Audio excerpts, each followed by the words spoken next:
स्वागत है आपका हमारे चैनल KTV स्टोरी में, जहां आपको सुनने मिलती है दिलचस्प तिलिस्मी जादुई कहानियां। अगर आप चैनल पर नए हैं तो चैनल को सब्सक्राइब करें, कहानी पसंद आए तो वीडियो को लाइक करें। दोस्तों, आपसे निवेदन है कि अगर आपके पास भी ऐसी ही दिलचस्प और मज़ेदार कहानियां हैं तो आप हमें ईमेल के जरिए भेज सकते हैं। ईमेल का लिंक डिस्क्रिप्शन बॉक्स में मिल जाएगा। आप सभी का बहुत बहुत धन्यवाद। तो चलिए शुरू करते हैं आज की कहानी। पुराने जमाने की बात है। एक राजा था, उसके 7 लड़के थे। 6 का विवाह हो गया था, 7वां अभी कुंवारा था। एक दिन वह महल में बैठा था कि उसे बड़ी जोर की प्यास लगी। उसने इधर उधर देखा तो सामने से उसकी छोटी भाभी आती दिखाई दी। उसने कहा, भाभी, मुझे 1 गिलास पानी दे दो। महल में इतने नौकर चाकर होते हुए भी सबसे छोटे राजकुमार की यह हिम्मत कैसे हुई? भाभी मन ही मन खींच उठी। उन्होंने व्यंग्य भरे स्वर में कहा, तुम्हारा इतना ऊंचा दिमाग है तो जाओ रानी पद्मिनी को ले आओ। राजकुमार ने यह सुना तो उसका पारा एकदम चढ़ गया। बोला, जब तक मैं रानी पद्मिनी को नहीं ले आऊंगा इस घर का अन्न जल ग्रहण नहीं करूंगा। बात छोटी सी थी, लेकिन उसने उग्र रूप धारण कर लिया। रानी पद्मिनी काले कोसों दूर रहती थी। वहां पहुंचना आसान न था। रास्ता बड़ा दूभर था। जंगल, पहाड़, नदी नाले, समुद्र, जाने क्या रास्ते में पड़ते थे। किंतु राजकुमार तो संकल्प कर चुका था और वह पत्थर की लकीर के समान था। उसने तत्काल वजीर के लड़के को बुलवाया और उसे सारी बात सुनाकर 2 घोड़े तैयार करवाने को कहा। वजीर के लड़के ने उसे बार बार समझाया कि रानी पद्मिनी तक पहुंचना बहुत मुश्किल है, पर राजकुमार अपनी हट पर अड़ा रहा। उसने कहा, चाहे कुछ भी हो जाए, बिना रानी पद्मिनी के मैं इस महल में पैर नहीं रखूंगा। 2 घोड़े तैयार किए गए। रास्ते के खाने पीने के लिए सामान की व्यवस्था की गई और राजकुमार तथा वजीर का लड़का रानी पद्मिनी की खोज में निकल पड़े। उन्होंने पता लगाया तो मालूम हुआ कि रानी पद्मिनी सिंहल द्वीप में रहती है, जहां पहुंचने के लिए सागर पार करना होता है। फिर रानी का महल चारों ओर से राक्षसों से घिरा है। उनकी किलेबंदी को तोड़कर महल में प्रवेश पाना असंभव है। वजीर के लड़के ने एक बार फिर राजकुमार को समझाया कि वह अपनी प्रतिज्ञा को तोड़ दे, अपनी जान को जोखिम में न डाले। किंतु राजकुमार ने कहा, तीर एक बार तरकस से छूट जाता है तो वापस नहीं आता। मैं तो अपने वचन को पूरा करके ही रहूंगा। वजीर का लड़का चुप रह गया। दोनों अपने अपने घोड़ों पर सवार होकर रवाना हो गया। दोपहर को उन्होंने एक अमराई में डेरा डाला, खाना खाया, थोड़ी देर आराम किया, उसके बाद आगे बढ़ गए। चलते चलते दिन ढलने लगा। गोधूली की बेला आई।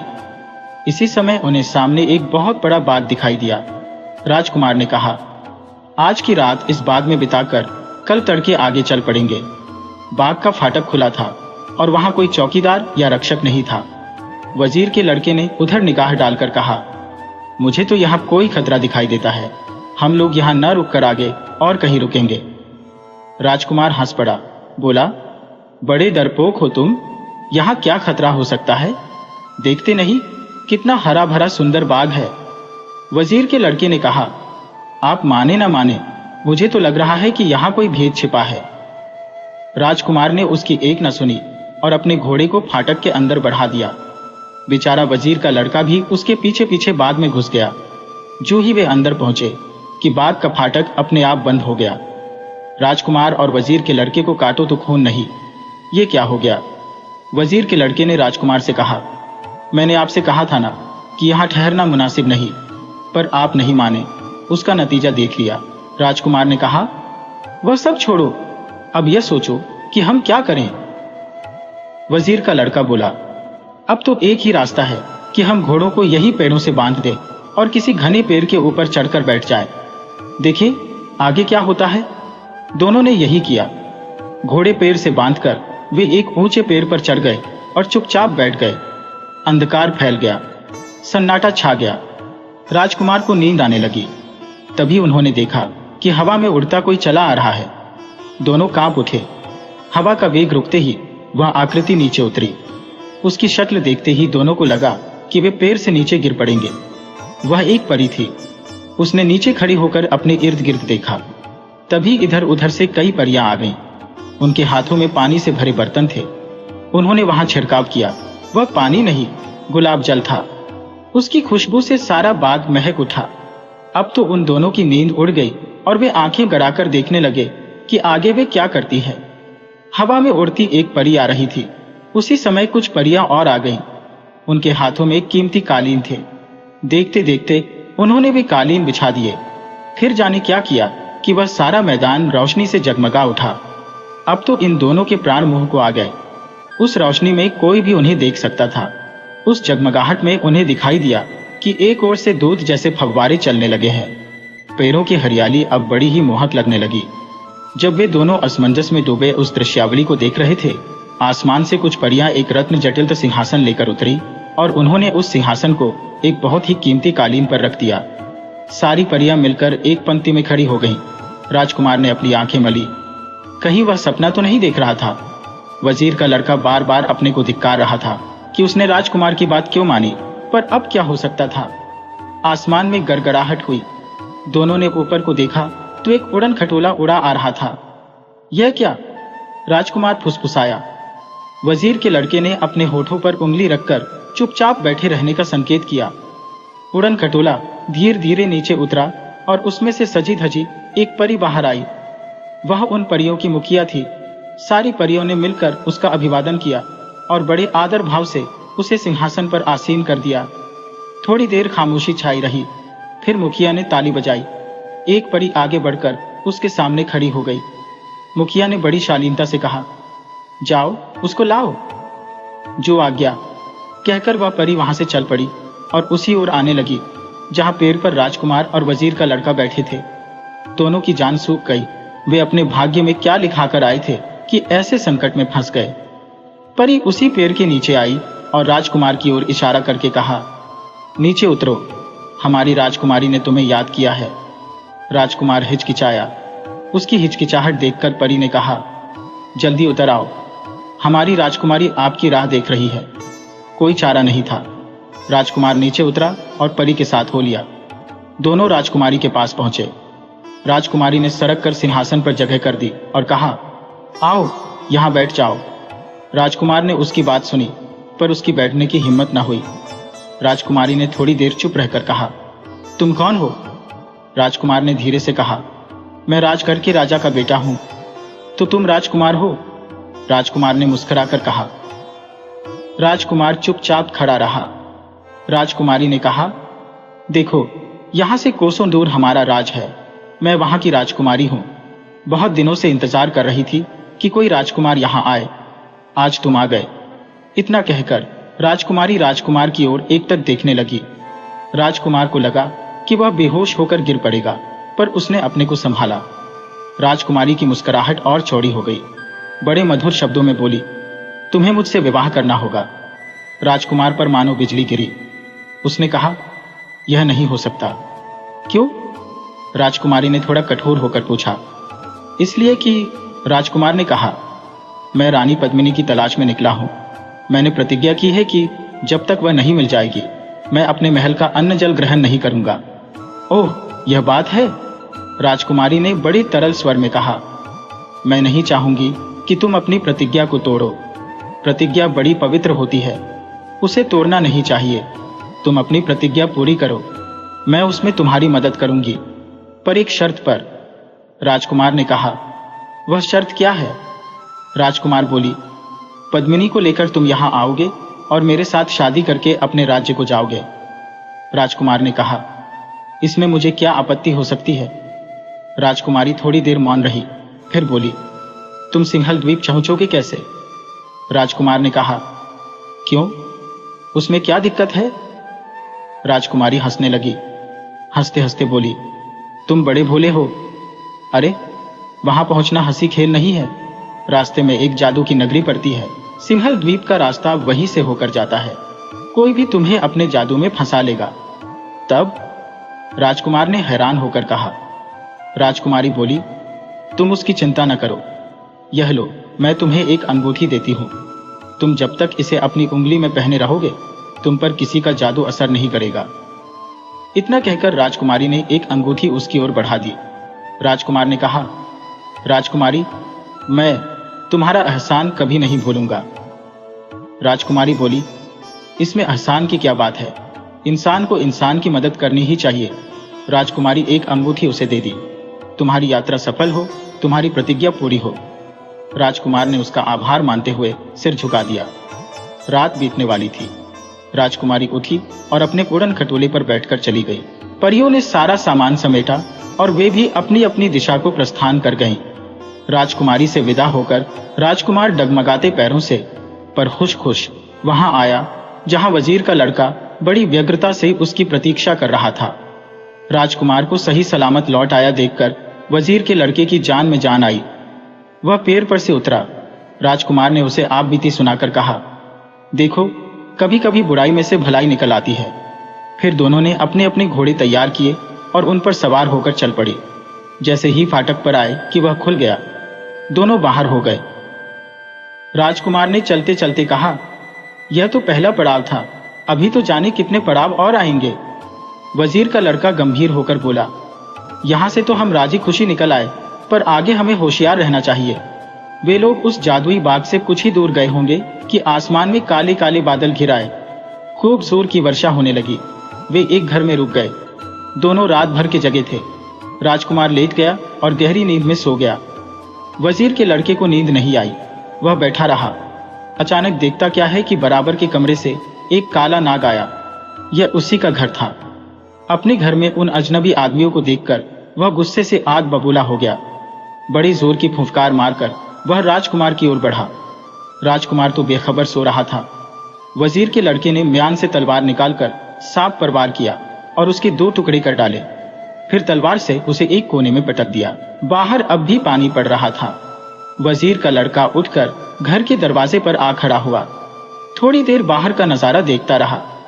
सोचने लगा कि बैठे ठाले राजकुमार ने यह क्या मुसीबत मोल ले ली।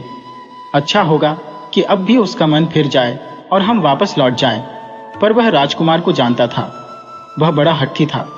जो सोच लेता था उसे पूरा करके रहता था और न जाने क्या क्या विचार उसके दिमाग में चक्कर लगाते रहे। पानी थम गया तो उसने राजकुमार को जगाया। राजकुमार उठ बैठा। बोला, बड़ी जोर की नींद आ गई। अगर तुम जगाते नहीं तो मैं घंटों सोता रहता। तभी उसकी निगाह एक ओर की पड़ी नागराज पर गई। वह चौंक कर खड़ा हो गया और विस्मित आवाज में बोला, ये क्या? वजीर के लड़के ने सारा हाल सुनाते हुए कहा, वह तो अच्छा हुआ कि मुझे नींद नहीं आई। अगर सो गया होता तो यह नाग हम दोनों को डस लेता और हमारा सफर यही खत्म हो गया होता। राजकुमार वजीर के लड़के के मुंह से सारी दास्तान सुनकर बोला, मित्र, जिसे भगवान बचाता है उसे कोई नहीं मार सकता। यह भी याद रखो, हम लोग एक बड़े काम के लिए निकले हैं। जब तक वह काम पूरा नहीं हो जाएगा हमारा बाल बांका नहीं होगा। वजीर के लड़के ने इसका कोई जवाब नहीं दिया। दोनों ने सामान संभाला, घोड़ों पर जेन कसे और आगे बढ़ चले। चलते चलते एक तालाब आया। सूरज सिर पर आ गया था। आसमान एकदम निर्मल हो गया था। वहां वे रुक गए, भोजन किया, थोड़ी देर विश्राम किया, फिर आगे चल दिए। आगे एक बड़ा घना जंगल था। इतना घना कि हाथ को हाथ नहीं सोचता था। उसमें जंगली जानवर निडर होकर घूमते थे। डाकू छिपे रहते थे। वहां से निकलना हंसी खेल नहीं था। जब उन्हें यह जानकारी मिली तो वजीर के लड़के का दिल दहल उठा। उसने राजकुमार की ओर देखा, पर राजकुमार तो जान हथेली पर लेकर महल से निकला था। उसने कहा, अगर हम इन छोटी छोटी बातों से घबरा जाएंगे तो कैसे काम चलेगा। दोनों उस जंगल में घुसे। जैसा बताया था वैसा ही उन्होंने उसे पाया। अंधियारी रात का सा अंधकार फैला था। आगे आगे राजकुमार, पीछे वजीर का लड़का। जानवरों की नाना प्रकार की आवाजें आ रही थी। पक्षी कलरव कर रहे थे। वे लोग बड़ी सावधानी से आगे बढ़ रहे थे। अचानक उन्हें 2 चमकती आंखें दिखाई दी। राजकुमार ने अपने घोड़े को रोक लिया। खड़े होकर देखा तो सामने एक बाघ खड़ा था। क्षण भर में उन दोनों का खात्मा हो जाने वाला था। पर मौत सामने आ जाती तो कायर भी शूर बन जाता है। वजीर के लड़के ने आप देखा न ताव घोड़े पर से कूदा और तलवार से उस पर बड़े जोर का वार किया। राजकुमार ने भी भाले से उस पर हमला किया। बाघ वहीं ढेर हो गया। अब तो दोनों और बाघ पर तलवार से वार भी चौकन्ने हो गए। बहुत से जानवर उनके पास से गुजरे, पर वे उतने खूंखार नहीं थे। घोड़ों को देखकर रास्ते से हट गए। वे लोग पल भर को भी नहीं रुके। उन्हें पता नहीं चल रहा था कि वे कितना जंगल पार कर चुके हैं। सूरज ने भी वहां हार मान ली थी। उन्हें डर था कि कहीं रात ना हो जाए। रात में जंगली लोमड़ी भी शेर बन जाती है। जंगली सुअर, नीलगाय, भैंसे, शेर, चीते इधर उधर विचरण करने लगते हैं। पर वहां तो रात दिन एक सा था, उजाली का कहीं नाम नहीं था। उन दोनों ने हिम्मत नहीं हारी। उनके हौसले के सामने जंगल ने हार मान ली। जंगल समाप्त हुआ, खुला मैदान आ गया। दिन ढल गया था। मारे थकान के दोनों पस्त हो रहे थे। वजीर के लड़के ने कहा, अब हम यहीं कोई अच्छी जगह देखकर ठहर जाएं। हम लोगों की ताकत जवाब दे रही है और हमारे घोड़े भी पसीने से तरबतर हो रहे हैं। राजकुमार ने उसके प्रस्ताव को मान लिया। कुछ कदम आगे बढ़ने पर पैरों की एक झुरमुट में उन्होंने डेरा डाला। पास में कुआं था, उससे पानी लेकर स्नान किया, ताजा होकर खाना खाया। वजीर के लड़के ने कहा, मैं बहुत थक गया हूं, आज की रात मैं खूब सोऊंगा, आप पहरा देना। राजकुमार बोला, ठीक है। दोनों अपने अपने बिस्तरों पर लेट गए। पर थके होने पर भी वजीर के लड़के की आंख नहीं लगी। वह चुपचाप बिस्तर पर पड़ा रहा। राजकुमार थोड़ी देर चौकीदारी करके जैसे ही बिस्तर पर लेटा कि नींद ने आकर उसे घेर लिया। वह सो गया। वजीर के लड़के ने यह देखा तो उसे बड़ी गुस्सा आया, पर वह कर क्या सकता था। राजकुमार राजा का बेटा था और वह उसका चाकर था। राजकुमार की रक्षा करना उसका कर्तव्य था और इसी के लिए वह उसके साथ आया था। जैसे तैसे सवेरा हुआ। वजीर के लड़के ने राजकुमार को जगाया। आंखें मलता राजकुमार उठा और दिन के उजाले को लक्ष्य करके बोला, मैंने बहुत कोशिश की कि जागता रहूं, पर मैं इतना थक गया था कि न चाहते हुए भी मेरी पलकें भारी हो गईं और नींद ने मुझे अपनी गोद में ले लिया। वजीर के लड़के को उस पर अब क्रोध नहीं, दया आई और उसने कहा, कोई बात नहीं है। फिर राजकुमार का दिल रखने के लिए मुस्कुराकर कहा, ईश्वर को धन्यवाद दो कि रात को कोई दुर्घटना नहीं हुई। अनजानी जगह का आखिर क्या भरोसा कि कब क्या हो जाए। तैयार होकर वे फिर आगे बढ़े। चलते चलते काफी समय हो गया। आगे उन्हें एक नगर दिखाई दिया। उसे देखकर वजीर के लड़के का माथा ठनका। राजकुमार तो भूल गया था, पर उसे याद था। परियों की राजकुमारी ने कहा था कि रास्ते में जादू की एक नगरी पड़ेगी। हो न हो यह वही नगरी है। उसने राजकुमार से कहा, हम इस नगरी के किनारे के रास्ते से निकल चलें, बस्ती में न जाएं। राजकुमार ने तुनक कर कहा, इतने दिनों से हम जंगलों और मैदानों में घूम रहे हैं, जैसे तैसे तो एक नगर आया है और तुम कहते हो इससे बचकर निकल चलें। नहीं, यह नहीं होगा। राजकुमार की इच्छा के आगे वजीर का लड़का झुक गया और दोनों ने नगरी में प्रवेश किया। नगरी की बनावट और सजावट को देखकर राजकुमार मुग्ध रह गया।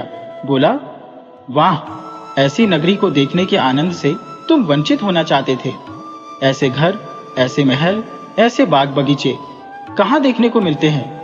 अपने अपने घोड़ों पर सवार दोनों नगर के भीतर बढ़ते गए। अकस्मात भांति भांति के फूलों और लता गुल्मों से सजे एक बगीचे को देखकर राजकुमार अपने घोड़े पर से उतर पड़ा और बगीचे की शोभा को निहारने लगा। तभी सामने के घर से एक बुढ़िया दौड़ी आई और राजकुमार से लिपटकर फूट फूट कर रोने लगी। रोना रुका तो बोली, मेरे बेटे, तुम कहाँ चले गए थे। राजकुमार भौचक्का सा रह गया। ये माजरा क्या है। उसने बुढ़िया की बाहों से अपने को छुड़ाने की कोशिश की, पर बुढ़िया ने उसे इतना जकड़ रखा था कि वह अपने को छुड़ा नहीं पाया। बुढ़िया फिर बिलखने लगी। राजकुमार को उस पर दया आ गई। बोला, तुम चाहती क्या हो। सिसकते हुए बुढ़िया ने कहा, थोड़ी सी देर को मेरे घर के भीतर चलो। इतना कहकर उसने राजकुमार का हाथ पकड़ लिया। अपना पीछा छुड़ाने के लिए राजकुमार उसके घर जाने को तैयार हो गया। वजीर के बेटे ने मना किया, पर वह नहीं माना। उसने वजीर के लड़के से कहा, तुम यहीं रहो, मैं अभी आता हूं। इतना कहकर वह बुढ़िया के साथ चल दिया। सामने के घर का दरवाजा खुला था। जो ही वे अंदर घुसे कि दरवाजा बंद हो गया। वजीर के लड़के ने दरवाजे पर जाकर उसे खटखटाया, पर कोई नहीं बोला। उसने मन ही मन कहा, यह एक नई मुसीबत सिर पर आ गई, पर अब हो क्या सकता था। उसने बार बार दरवाजा खटखटाया, राजकुमार को पुकारा, लेकिन कोई नहीं बोला। हार कर वह अपनी जगह पर बैठ गया और राजकुमार के आने की प्रतीक्षा करने लगी। घंटों बीत गए, न दरवाजा खुला न राजकुमार आया। घर के भीतर जो हुआ वजीर का लड़का उसकी कल्पना भी नहीं कर सकता था। बुढ़िया जादूगरनी थी। उसने देख लिया कि राजकुमार की उंगली में एक ऐसी अंगूठी है जिस पर जादू का प्रभाव नहीं हो सकता। इसलिए उसने जैसे ही राजकुमार का हाथ पकड़ा, अंगूठी उतार ली। अब राजकुमार उसके बस में था। उसने घर के भीतर जाकर राजकुमार को मक्खी बना दिया। मक्खी सामने की दीवार पर जाकर बैठ गई। बुढ़िया ने जादू के जोर पर अपना यह रूप बना लिया था। असल में वह अपने असली रूप में आ गई और राजकुमार को भी मक्खी से उसके असली रूप में ले आई। हंसते हुए बोली, बहुत दिनों में तुम जैसा आदमी मिला है। राजकुमार हैरान रह गया। कहाँ गई वह बुढ़िया जो उसे वहां लाई थी? उसकी जगह यह सुंदरी कहां से आ गई? विस्मय से राजकुमारी कभी उस युवती को देखता, कभी घर पर इधर उधर निगाह डालता, पर उसकी समझ में कुछ ना आता। राजकुमार की यह हालत देखकर युवती जोर से हंस पड़ी।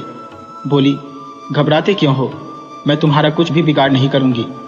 आओ मेरे साथ चौपड़ खेलो। राजकुमार ने दुखी होकर कहा, मैं यहां रुक नहीं सकता। क्यों? युवती ने पूछा। राजकुमार ने उसे सारी बात बता दी।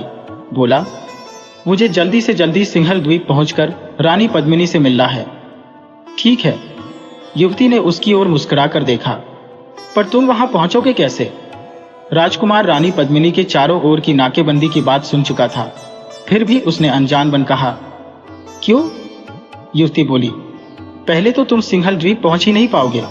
अगर किसी तरह पहुंच भी गए तो रानी पद्मिनी से मिल नहीं सकते। राजकुमार ने कहा, मुझे हर हालत में अपनी इच्छा पूरी करनी है। यदि मेरा प्रण पूरा नहीं हुआ तो मैं जान दे दूंगा।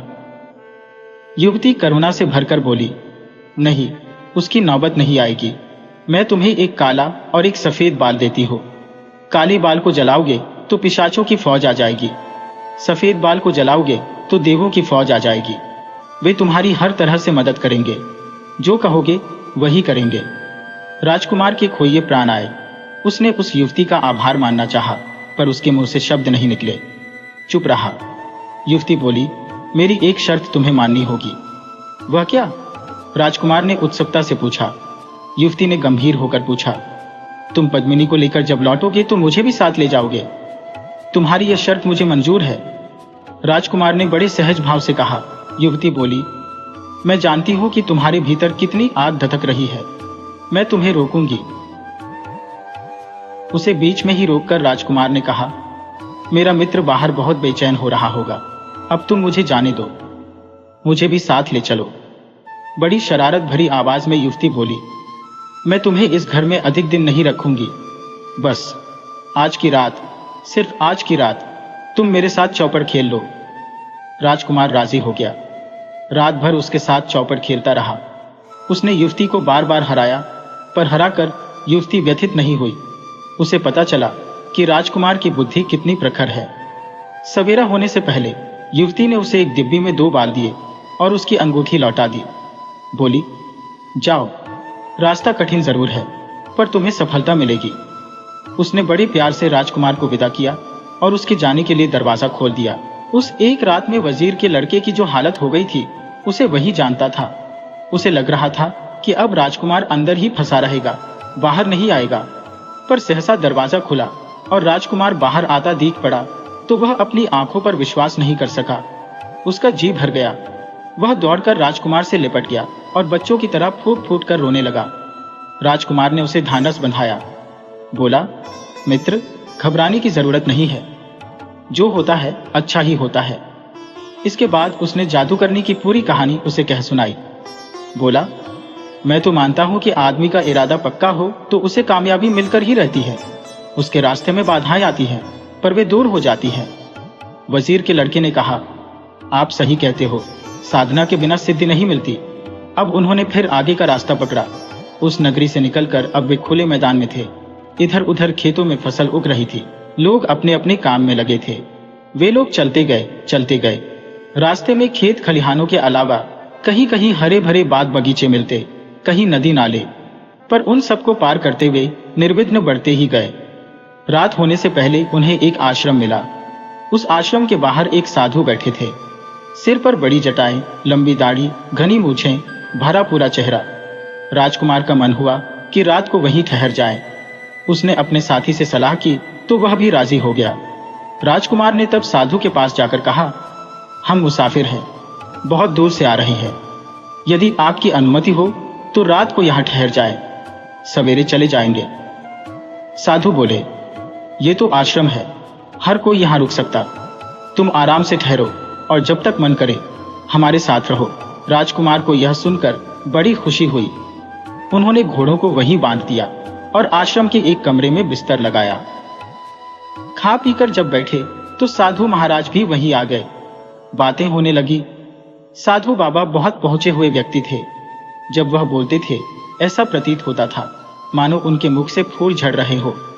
उन्होंने पूछा, तुम लोग कहां से आ रहे हो, कहां जा रहे हो, तुम्हारी यात्रा का उद्देश्य क्या है? राजकुमार ने सारी जानकारी विस्तार से दे दी और अंत में कहा, बाबा जी आशीर्वाद दीजिए कि हमें अपने उद्देश्य में सफलता मिले। बाबा विह्वल हो आए। बोले, मेरा आशीर्वाद तो हमेशा सबके साथ रहता है, तुम्हारे साथ भी है। पर वत्स, तुम्हारा काम तो आकाश से तारे तोड़ लाने के समान है।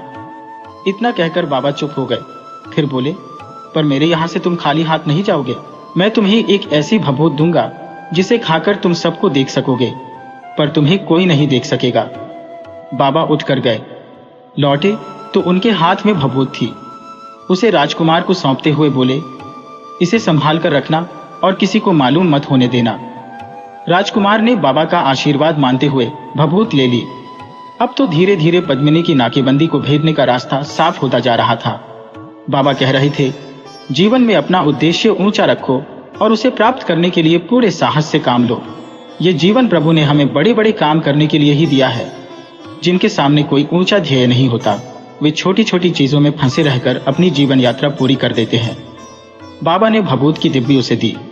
राजकुमार और वजीर का बेटा उनकी बातें बड़ी ध्यान से सुन रहे थे। बाबा के मुंह से निकली एक एक शब्द के पीछे उनका विश्वास था। उन्होंने कहा, तुम लोग 3-4 दिन यहाँ विश्राम करके आगे बढ़ो। कौन जाने आगे की यात्रा अब तक की यात्रा से भी कठिन हो। थके होगे तो लड़ोगे कैसे, ताजे होगे तो पहाड़ की चोटी पर सहज ही पहुंच जाओगे। राजकुमार को जल्दी थी। उसने ठहरने में आनाकानी की, लेकिन वजीर के बेटे ने बाबा की बात मान ली। समझाने पर राजकुमार भी सहमत हो गया। वे लोग आश्रम में 4 दिन रहे। इस बीच में बाबा छाया की भांति उनके साथ रहे। उनके पास अनुभवों का अनंत भंडार था। उनका लाभ वह उन दोनों को देते रहे। उन्होंने अंत में जोर देकर कहा, अपने किए पर अभिमान मत करना, साथ ही अपने मार्ग पर दृढ़तापूर्वक डटे रहना। उन 4 दिनों में बाबा से और आश्रम के जीवन से इतना मिला कि वे कृतकृत्य हो गए। अपने उद्देश्य की सफलता में अब उन्हें कोई संदेह नहीं रहा। आश्रम से वे बड़े तड़के रवाना हो गए। अभी उनकी मंजिल काफी दूर थी। बिना रुके वे चलते गए। दिन चढ़ आया, सूरज सिर पर आ गया। तब वे एक जलाशय के किनारे रुके, स्नान किया, भोजन किया और थोड़ी देर विश्राम करके आगे बढ़ चले। मौसम अच्छा था। मंद मंद पवन बह रही थी। रास्ता साफ था। पक्षी मस्ती से इधर उधर उड़ान भर रहे थे। राजकुमार ने मार्ग दृश्यों को देखकर वजीर के लड़के से कहा, देखो सब कुछ कितना गतिशील है। सूर्य क्षमता नहीं, पवन रुकती नहीं, पक्षियों का कलरव गान हमेशा चलता रहता है। आदमी को इससे सीख लेनी चाहिए। वजीर के लड़के ने देखा कि राजकुमार का मन कुरंग छलांगे भर रहा है। उसने कहा, धरती भी कहाँ रुकती है, हर घड़ी घूमती रहती है। वह रुक जाए तो दुनिया में हाहाकार मच जाए। तुम ठीक कहते हो मित्र, राजकुमार ने प्रसन्न मुद्रा में कहा। फिर वह चुप होकर चारों ओर फैले आनंद से पुलकित होने लगा। घोड़ों ने भी जैसे स्वामी के मनोभाव जान लिए। उनकी गति भी तीव्र होती गई। दिन ढलने लगा, अंधेरा अपनी चादर फैलाने लगा। तब तक वे बराबर चलते रहे और फिर एक घने वृक्ष के नीचे रात बिताने के लिए रुक गए। राजकुमार के मन में विचारों का ज्वार भाटा उठ रहा था। वजीर का लड़का तो सो गया, पर उसे नींद नहीं आई। थोड़ी देर में देखता क्या है कि उस पेड़ पर एक तोता और एक मैना आकर बैठ गए। उनमें बातें होने लगी। राजकुमार पक्षियों की भाषा जानता था। वह ध्यान से उनकी बातें सुनने लगा। तोते ने कहा, मैना कुछ कहो जिससे रात कटे। मैना बोली, आप बीती कहूं या परबीती? तोते ने कहा, अरे आप बीती तो रोज ही सुनते रहते हैं, कुछ परबीती कहो। मैना बोली, इस नगर के राजा की एक लड़की है, बड़ी सुंदर है, बड़ी भली है, बड़ी भोली है। तोते ने उसकी बात काटकर शरारत से कहा, तुम जैसी? मैना शर्मा गई, बोली, तुम्हें हर घड़ी मजाक सूझता है।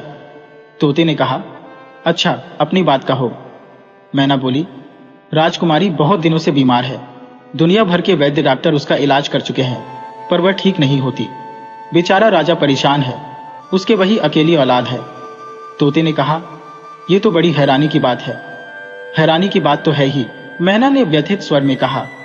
राजा ने यहाँ तक ऐलान कर दिया है कि जो कोई राजकुमारी को अच्छा कर देगा वह उसी से बेटी का ब्याह कर देगा। राजकुमारी को पाने के लालच में दुनिया भर के चिकित्सक आ रहे हैं, पर कोई भी उसे ठीक नहीं कर पाया। राजा निराश हो गया है। इतना कहकर मैना की आवाज रुक गई। तोता बोला, राजकुमारी की बीमारी दूर करने का कोई रास्ता है? रास्ता है, मैना ने कहा। अगर कोई सुनता हो तो इस पेड़ की जड़ ले जाए और उसे घिसकर पानी में मिलाकर राजकुमारी को पिला दे, वह रोग से छुटकारा पा जाएगी। यह कहकर मैना मौन हो गई। तोता भी कुछ नहीं बोला, पर राजकुमार उठा और उसने अपने भाले से एक और मिट्टी खोदकर पेड़ की थोड़ी सी जड़ काट ली और आकर अपने बिस्तर पर लेट गया। सवेरा हुआ। दोनों मित्र उठे और तैयार होकर आगे बढ़ गए। आगे उन्हें वही नगर मिला जिसकी चर्चा मैना ने की थी। शहर में बार बार मुनादी हो रही थी कि राजकुमारी को जो भी अच्छा कर देगा, राजा उसके साथ राजकुमारी को ब्याह देगा और अपना आधा राज्य दे देगा। राजकुमार ने अपना घोड़ा महल के फाटक की ओर बढ़ा दिया। वजीर के लड़के ने उसे रोकना चाहा, पर वह कहाँ मानने वाला था। फाटक पर जब चौकीदार ने उसे रोका तो उसने कहा, मैं राजकुमारी का इलाज करूंगा। राजकुमार को राजा के सामने पेश किया गया। राजा ने कहा, बड़े से बड़े वैद्य इसका इलाज कर गए हैं, पर मेरी प्यारी बेटी को कोई भी अच्छा नहीं कर सका। राजकुमार कुछ बोला नहीं। थोड़ा पानी लेकर उसने जड़ को घिसा और बेहोश पड़ी राजकुमारी के होठों पर लगा दिया। पानी का लगाना था कि राजकुमारी के बदन में कुछ हलचल हुई। राजकुमार ने फिर थोड़ा पानी उसके मुंह से लगाया तो उसने आंखें खोल दी। यह देखकर राजा का रोम रोम पुलकित हो उठा। उसने राजकुमार को सीने से लगा लिया। कुछ ही देर में राजकुमारी उठकर बैठ गई और चलने फिरने लगी। अपनी शर्त के अनुसार राजा ने कहा, अब तुम मेरी बेटी को और मेरे आधे राज्य को ग्रहण करो। राजकुमार ने राजकुमारी के अच्छा हो जाने पर प्रसन्नता व्यक्त करते हुए राजा को अपनी प्रतिज्ञा बता दी। सुनकर राजा ने कहा, कोई बात नहीं है, तुम अपनी प्रतिज्ञा पूरी करके लौटो तो बेटी को साथ ले जाना और मन हो तो यहीं राज करना। सारे नगर में शोर मच गया। प्रजा ने राजकुमार को घेर लिया। राजा ने बड़ी कठिनाई से लोगों को रोका और बड़े मान सम्मान से राजकुमार को विदा देते हुए कहा, यहां से 10 कोस पर पश्चिम में एक बाबा गुफा में रहते हैं, तुम उनसे मिलते जाना, वह तुम्हारी मदद करेंगे। राजकुमार महल से बाहर आया तो वजीर का लड़का उसकी राह देख रहा था। उसे सारा समाचार मिल गया था। उसने राजकुमार को सीने से लगाकर कहा, यह क्या चमत्कार हुआ? राजकुमार ने उसे पिछली रात की घटना सुनाकर कहा, इस दुनिया में सचमुच कभी कभी चमत्कार हो जाता है। न हम उस पेड़ के नीचे ठहरते, न यह करिश्मा होता। हमें तोता मैना का उपकार मानना चाहिए। राजा ने उन्हें बाबा से मिलने को कहा था। राजकुमार ने उसी दिशा में प्रस्थान किया। 10 कोस पर उन्हें वही गुफा मिल गई। उसमें बाबा बैठे थे। राजकुमार घोड़े से उतरकर उनके पास गया और उन्हें प्रणाम करके सामने खड़ा हो गया। बाबा आंखें बंद किए बैठे थे। थोड़ी देर में उन्होंने आंखें खोली और जिज्ञासा भाव से कहा, कैसे आए हो? राजकुमार ने सारा हाल सुनाकर कहा, राजा ने कहा था कि मैं आपके दर्शन करूं। बाबा बड़ी आत्मीयता से बोले, वत्स, तुमने काम बड़ा कठिन और जोखिम भरा उठाया है। राजकुमार ने कहा, बाबा, काम कठिन जरूर है, लेकिन आदमी तो बना ही कठिन काम करने के लिए है। बाबा की आंखें चमक उठी। बोले, तुमने ठीक कहा, जो कठिन काम से बचे वह आदमी कैसा? कुछ रुककर उन्होंने कहा, अब तुम सिंहल द्वीप के पास आ गए हो, लेकिन वहां पहुंचने के लिए तुम्हें महासागर पार करना होगा। कैसे करोगे? राजकुमार ने कोई झिझक नहीं दिखाई। बोला, बाबा, जो शक्ति मुझे यहां तक ले आई है वही शक्ति इस कठिनाई का भी रास्ता निकालेगी। शाबाश वत्स, बाबा ने विभोर होकर कहा, आदमी तो निमित्त है, काम शक्ति ही कराती है। इतना कहकर बाबा ने खड़ाओं की एक जोड़ी उसे देते हुए कहा, इन्हें पहनकर तुम सहज ही समुद्र पार कर जाओगे। जाओ, मेरा आशीर्वाद तुम्हारे साथ रहेगा। राजकुमार ने अत्यंत कृतज्ञ भाव से बाबा के चरणों में सिर रखा और बाबा ने समुद्र पार करने के लिए खड़ाऊ की जोड़ी दी। उसकी पीठ थपथपाकर उसे आशीर्वाद देकर विदा किया। घोड़ों पर सवार होकर जब वे चले तो राजकुमार भाव विह्वल हो रहा था। उसने वजीर के लड़के से कहा, राजा बड़ा उदार था, उसके साथ जो हुआ उसका बदला उसने चुका दिया। इतनी बड़ी समस्या को सहज ही हल कर दिया। दोनों आगे बढ़े। उनकी अब विशाल सागर को देखने के लिए आतुरता थी, पर सहसा एक चिंता ने राजकुमार को आ घेरा। वह तो खड़ाओं की मदद से सागर पार कर लेगा, पर उसके साथी का क्या होगा? उसने वजीर के लड़के से कहा, मित्र, आगे की लड़ाई अब मुझे अकेले को ही लड़नी पड़ेगी। जब तक मैं लौट कर नहीं आऊं तुम यहीं रुके रहोगे। वजीर का लड़का हतप्रभ हो गया। ये कैसे होगा? अकेला राजकुमार कैसे उस किले को फतह कर सकेगा? जब उसने राजकुमार से अपनी आशंका व्यक्त की तो राजकुमार ने उसे धीरज बंधाते हुए कहा, तुम चिंता मत करो, आगे के लिए मेरे पास सारे साधन हैं। फिर इधर उधर की बातें करते हुए वे आगे बढ़ते गए। राजकुमार का मन परेशान था। वजीर का लड़का भीतर ही भीतर परेशान था। यदि राजकुमार को कुछ हो गया तो वह राजा को कैसे मुंह दिखाएगा? राजकुमार हिम्मत से आगे बढ़ रहा था, साथी का दिल बैठ रहा था। दिन भर चलने के बाद अंत में उन्हें दहाड़ता सागर सामने दिखाई पड़ा। बड़ी बड़ी लहरें उठ उठकर एक भयानक दृश्य प्रस्तुत कर रही थी।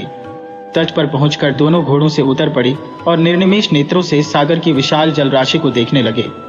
अगले दिन प्रातः प्रस्थान करने का निश्चय किया। बड़े तड़के उठकर राजकुमार ने अपने घोड़े को खूब प्यार किया। वजीर के लड़के के बहते आंसुओं को पोंछकर उसे सीने से लगाया और सूर्य की प्रथम किरण के फूटते ही पैरों में खड़ाऊं पहनकर सागर के तट पर जा खड़ा हुआ। उसके बाद जो ही पैर पानी पर रखा उसका सारा बदन कांप उठा, लेकिन तभी उसने अनुभव किया कि वह पानी पर ऐसे खड़ा है जैसे धरती पर खड़ा हो। फिर तो वह एक एक कदम रखते हुए आगे बढ़ने लगा। वजीर का लड़का आश्चर्य से देख रहा था कि पानी पर यह इस प्रकार कैसे चल रहा है। धीरे धीरे राजकुमार आंखों से ओझल हो गया। राजकुमार का वह पूरा दिन सागर पर चलते चलते समुद्र पर चलता राजकुमार बीता। समुद्र की छोटी बड़ी मछलियां, दूसरे जीव जंतु उसकी तरफ आते थे, किंतु उसके पास आने की हिम्मत नहीं कर पाते थे, कुछ दूर से ही भाग जाते थे। राजकुमार बड़े आनंद से आगे बढ़ता गया, पर समुद्र का अंत उसे दिखाई नहीं देता था।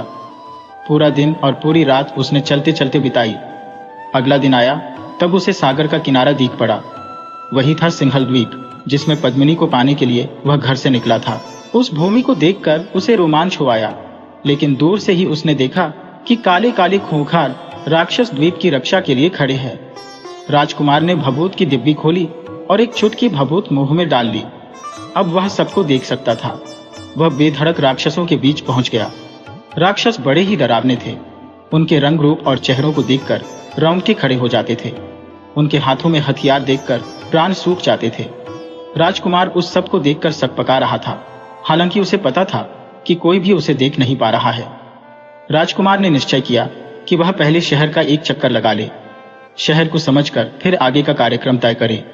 वह शहर में खूब घूमा, पद्मिनी के महल पर भी गया, किंतु उसे लगा कि जोर जबरदस्ती से महल में घुसना असंभव है। उसके लिए कोई जुगत करनी होगी। नगर इतना सुंदर और कलापूर्ण था कि अपने को भूल गया। ऐसा अनुपम नगर तो उसने पहले कभी नहीं देखा था। जगह जगह पर हरी दूब के कालीन बिछे थे और रंग बिरंगे पुष्पों से सारा शहर सुशोभित और महक रहा था। कदम कदम पर गुलाब जल के फव्वारे चल रहे थे। सड़कें बड़ी साफ सुथरी थी, गंदगी का कहीं नाम भी नहीं था। बढ़िया पोशाकें पहन स्त्री पुरुष बच्चे इधर उधर घूम रहे थे। उनका रूप बड़ा सलोना था। राजकुमार उस सब को देखकर मुग्ध हो गया। उसे लग रहा था जैसे वह इंद्रपुरी में पहुंच गया है। वह घूमता रहा। सहसा उसे ध्यान आया कि वह अदृश्य तो बन गया है, पर अपने असली रूप में कैसे आएगा। यह सोचकर उसका मन व्यग्र हो गया। अब वह क्या करे? उसकी हैरानी बढ़ती जा रही थी कि अचानक उसे उन बाबा का ध्यान हो आया जिन्होंने भभूत की वह डिबिया दी थी। तभी उसे दिखाई दिया कि बाबा उसके सामने खड़े हैं। वह कह रहे थे कि यह ले दूसरी डिबिया, जिसकी भभूत खाते ही तू अपने असली रूप में आ जाएगा। राजकुमार ने खुश होकर दूसरी डिबिया ले ली। बाबा अंतर्धान होते होते कह गए कि दूसरी डिबिया का इस्तेमाल होशियारी से करना, यदि लोगों ने देख लिया तो राक्षस तुझे कच्चा ही खा जाएंगे। अब राजकुमार ने आगे क्या करना है इस बारे में सोचा। सोचते सोचते उसने काला और सफेद बाल निकाला। पहले उसने काला बाल जलाया। उस बाल का जलना था कि राक्षसों की फौज आकर खड़ी हो गई। उसने आदेश दिया कि पहरे के राक्षसों का खात्मा कर दो। देखते देखते सारे राक्षस धराशायी हो गए। उसने थोड़े से राक्षसों को रोककर शेष को विदा कर दिया। इसके पश्चात उसने सफेद बाल जलाकर देवों को बुलाया। उनके आने पर उसने कहा, समुद्र के किनारे हीरे जवाहरात तथा नाना प्रकार के आभूषणों से भरा एक जहाज खड़ा कर दो। पलक झपकते ही एक बड़ा ही सुंदर जहाज खड़ा हो गया। उसमें हीरे जवाहरात भरे थे और तरह तरह के आभूषण थे। आभूषण एक से बढ़कर एक थे। यह सब होते ही नगर भर में खबर फैल गई कि परदेश से एक बहुत बड़ा सौदागर आया है। लोग अचंभे में रह गए कि ऐसा एकदम कैसा हो गया, लेकिन उनके सामने सौदागर मौजूद था और उसके पास बेशकीमती आभूषणों का भंडार था। यह खबर उड़ती उड़ती राजमहल में पहुंची। पद्मिनी ने यह सब सुना तो उसका मन मचल उठा। उसने कहा, उस व्यापारी को हमारे सामने लाओ। तुरंत पद्मिनी के दूत व्यापारी बने राजकुमार के पास पहुंचे और पद्मिनी का संदेश कह सुनाया। राजकुमार तो यह चाहता ही था। वह पद्मिनी से मिलने महल में पहुंचा तो वहां के दृश्य देखता ही रह गया। सब कुछ अनूठा था। महल का द्वार बहुत ही कला कारीगरी पूर्ण था। अंदर लता गुल्मों के बीच फव्वारे अपनी बहार दिखा रहे थे। महल चारों ओर से घिरा था, किंतु दूत के साथ होने के कारण उसे अंदर प्रवेश पाने में कोई कठिनाई नहीं हुई। पद्मिनी एक सजे धजे कक्ष में सिंहासन पर विराजमान थी। राजकुमार के कक्ष में प्रविष्ट होते ही उसने उसका अभिवादन किया। राजकुमार ने भी हाथ जोड़कर सिर झुकाकर अपना सम्मान व्यक्त किया। पद्मिनी ने उसे बैठने का संकेत किया। वह आसन पर बैठ गया तो पद्मिनी ने पूछा, तुम कहां से आए हो? पद्मिनी के मुंह से शब्द नहीं, मानो फूल झड़े हो। राजकुमार एक टक उसकी ओर देखते हुए बोला, मैं स्वर्ण भूमि से आया हूं। वहां क्या करते थे? पद्मिनी ने अगला प्रश्न किया। जी, मैं हीरे जवाहरात का व्यापारी हूं, राजकुमार ने उत्तर दिया। यहां कैसे आए? पद्मिनी ने थोड़ा गंभीर होकर पूछा। सुना था आप आभूषणों और हीरे जवाहरात की पारखी और प्रेमी हैं, राजकुमार का संक्षिप्त उत्तर था। तो तुम कुछ आभूषण लाए हो? जी हां। कहां है? समुद्र के किनारे मेरा जहाज खड़ा है, राजकुमार ने सहज भाव से कह दिया। पद्मिनी ने मुस्कुराकर कहा, तो तुम उन्हें मुझे दिखा सकते हो? अवश्य, मैं तो यहां आया ही इस काम से हूं। ठीक है, अब तुम जाओ, पद्मिनी ने धीमी आवाज में कहा। कल मेरा दूत तुम्हारे पास आएगा, उसके साथ कुछ बढ़िया आभूषण ले आना। राजकुमार ने पद्मिनी से विदा तो ली, लेकिन उसके रूप लावण्य से इतना मोहित हो गया कि अपनी सुधि बुद्धि खो बैठा। उसके लिए चलना मुश्किल हो गया। वह मुड़ मुड़कर पीछे देखता था। ऐसी रूपसी तो उसने जीवन में कभी नहीं देखी थी। परियां अपनी सुंदरता के लिए प्रसिद्ध होती है, लेकिन वे भी पद्मिनी के आगे पानी भरती थी। चारों दिशाओं में उसकी ख्याति ठीक ही फैली थी। पद्मिनी के मोहपाश में फंसा राजकुमार जब अपने जहाज पर आया तो पद्मिनी उसकी आंखों के आगे घूम रही थी। उसके अंग प्रत्यंग से सौंदर्य टपक रहा था। राजकुमार की भूख प्यास गायब हो गई, नींद उड़ गई। बिस्तर पर पड़ा पड़ा उसकी याद में वह लंबी सांसें लेता रहा। तभी देखता क्या है कि खड़ाऊ वाले बाबा उसके सामने उसकी ओर देख रहे हैं। राजकुमार ने उठने की कोशिश की, पर उससे उठा नहीं गया। बाबा निमिष भर चुपचाप खड़े रहे, फिर बोले, क्या तुम यहाँ आहें भरने के लिए आए हो? अपने उद्देश्य को भूल गए? जो अपने उद्देश्य को भूल जाता है वह पतित हो जाता है। अब तुम आगे की सोचो और अपने काम को जल्दी से निपटाओ। ऐसी जगह देरी करना अच्छा नहीं होता। कौन जाने क्या मुसीबत सिर पर आ जाए। यह चेतावनी देकर बाबा अंतर्धान हो गए। राजकुमार सिर झटक कर उठ खड़ा हुआ, पर पद्मिनी की खुमारी आसानी से दूर होने वाली नहीं थी। पूरा दिन पद्मिनी की याद में बीता। रात का अंधेरा होने आया तो वह चौंक पड़ा। उसे याद आया कि अगले दिन पद्मिनी का दूत आने वाला है और उसे अच्छे अच्छे आभूषण लेकर पद्मिनी के पास जाना है। उसने उठकर अलमारियां खोली और उनमें से आभूषण निकाले। बात उतनी आभूषणों की नहीं थी जितनी पद्मिनी को रिझाने की थी। उसने ऐसे आभूषण चुने जिन्हें देखकर पद्मिनी रीझ उठे। कान के, गले के, वक्ष के, कटी के, पैरों के। उसने उन आभूषणों को चुना जिन्हें अप्सराएं धारण करती है। इन आभूषणों का चुनाव करके उसने सोने की चेष्टा की, लेकिन एक पल को भी उसे नींद नहीं आई। वह दिन का उजाला देखने का प्रयत्न करता रहा। दिन निकलने से पहले ही वह उठकर तैयार हो गया। सवेरा हुआ, दोपहर हुई, पर कोई भी उसे लेने नहीं आया। राजकुमार ने समझ लिया कि पद्मिनी भूल गई। शाम को जब वह निराश हो गया था तो बड़े सपाटे से दूत आया और उसे तत्काल रवाना होने को कहा। वह तो सवेरे से ही तैयार बैठा था। दूत के साथ चल दिया। जब वह महल में पहुंचा, पद्मिनी उसका इंतजार कर रही थी। आज वह दूसरे कक्ष में थी, जिसमें चारों ओर आदमकद शीशे लगे थे। प्रकाश से सारा कमरा आलोकित हो रहा था। पद्मिनी का सौंदर्य आज कई गुना निखर उठा था। पिछले दिन की तरह पद्मिनी ने और राजकुमार ने एक दूसरे का अभिवादन किया और पद्मिनी के संकेत पर राजकुमार उसके समीप ही बैठ गया। राजकुमार ने दिव्य डिब्बियों में से आभूषण निकालकर उसे दिखाना आरंभ किया। पद्मिनी एक एक आभूषण को हाथ में लेकर अपने शरीर से लगाकर शीशे में देखती कि कैसा लगता है, और जो उसे पसंद आता उसे एक ओर को रख देती। कभी कभी वह राजकुमार की भी सलाह लेती। आभूषणों को देखते देखते काफी देर हो गई तो पद्मिनी ने कहा, अब हम कल देखेंगे। बड़े अनमने भाव से राजकुमार ने कहा, जैसी आपकी मर्जी। राजकुमार चला तो आज उसकी हालत कल से भी अधिक मोहासिक्त थी।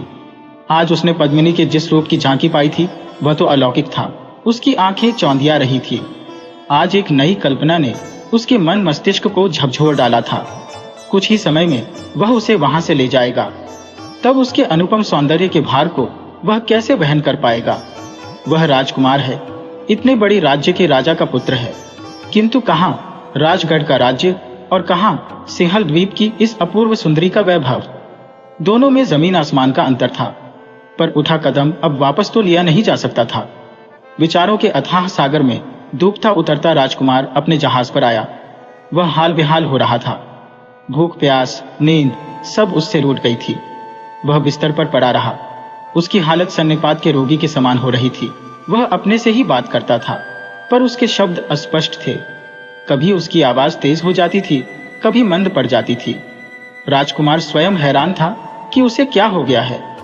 यह सब होते हुए भी उसने राजमहल में जाने की तैयारी की। कल की अपेक्षा आज और भी बढ़िया चीजें निकाली। उसे भरोसा था कि पद्मिनी उन्हें अवश्य पसंद करेगी। अगले दिन उसे अधिक प्रतीक्षा नहीं करनी पड़ी।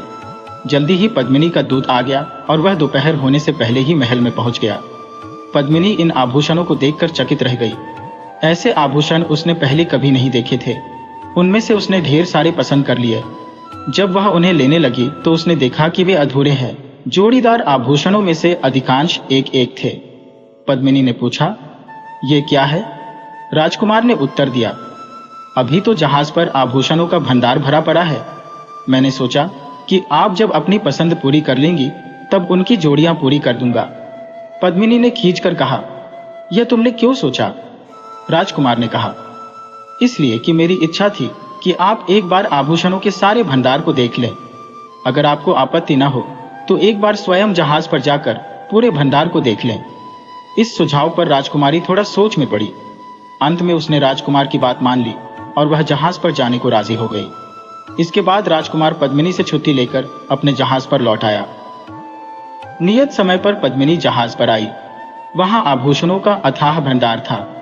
उन्हें देखने में पद्मिनी इतना लीन हो गई कि वह समय को ही नहीं अपने को भी भूल गई। काम निबटाकर जाने को हुई तो राजकुमार ने कहा, अब आप जाओगी कहां और कैसे? पद्मिनी चकित होकर बोली, क्यों? क्यों क्या? देखती नहीं कि जहाज चल रहा है और हम किनारे से बहुत दूर निकल आए हैं। पद्मिनी पहले तो मजाक समझी, फिर उसने देखा कि जहाज सचमुच चल रहा है।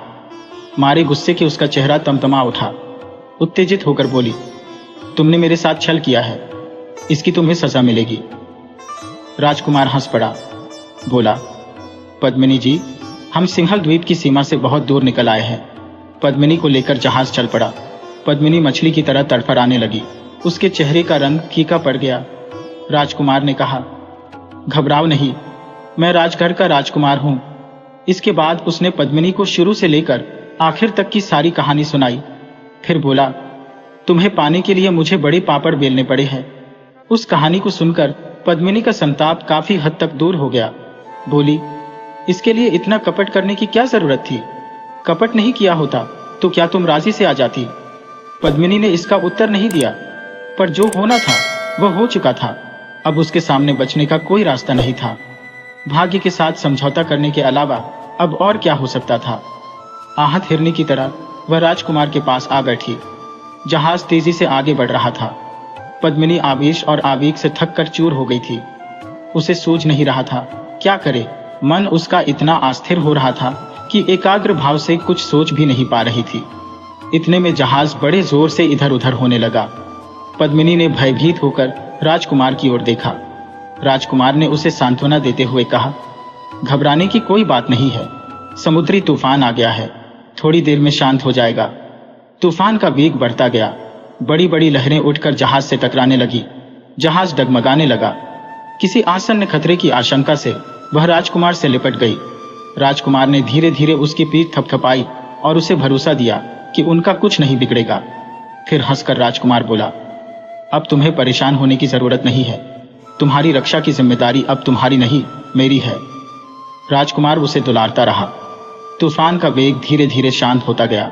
पद्मिनी तन मन से बेहद थक गई थी, सो गई। पर राजकुमार की आंख नहीं लगी। अचानक उसे बड़ा धीमा स्वर सुनाई दिया। राजकुमार ने विस्मित होकर इधर उधर देखा। जहाज पर उन दोनों के सिवा कोई नहीं था। फिर वह स्वर किसका था? पता चला कि एक तोता और एक मैना आपस में बातें कर रहे हैं। अपनी आदत के अनुसार तोते ने मैना से कुछ कहने को कहा और मैना ने वही बात दोहराई कि वह आप बीती कहे या पर बीती।